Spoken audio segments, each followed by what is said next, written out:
اسرائیلی حملوں سے فلسطینی کسان بھی انتہائی پریشان ہو گئے ہیں۔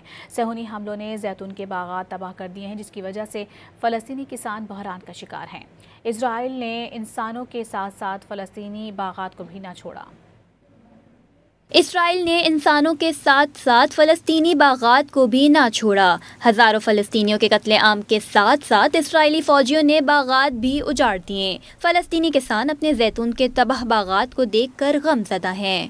اسرائیلی فوج نے حالیہ کارروائیوں کے دوران زیتون کے سینکڑوں درخت اکھاڑ دیے۔ اسرائیلی فوج نے گزشتہ ہفتے مغربی کنارے کے گاؤں المغیر میں 3 روزہ فوجی آپریشن شروع کیا تھا، جو گزشتہ روز ختم ہوا۔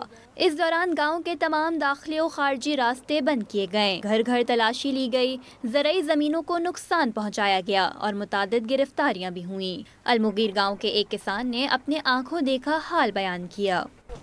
أنا بدي أقبل القطعة هاي الأرض يعني قاعد يعني بحرق في دمي وجسمي بنحرق قاعد يعني مهما قلنا مهما حكينا الكلمات تعجز عن وصف اللي حدث۔ اسرائیلی فوج کا کہنا ہے کہ یہ کارروائیاں دفاعی اقدامات کو بہتر بنانے کے لیے کی جا رہی ہیں۔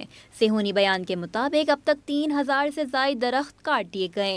اس بیان پر فلسطینی کسان نے اسرائیل کو 2 ٹوک پیغام دیا کہ ہمیں ہماری سرزمین سے کوئی نہیں نکال سکتا۔ الهدف السيطرة على الأرض واقتلاعنا من هان يعني قلعوا شجراتنا بس احنا مش رايحين نقطع، رايحين نصمد وجذورنا أعمق من جذور الزيتون حتى۔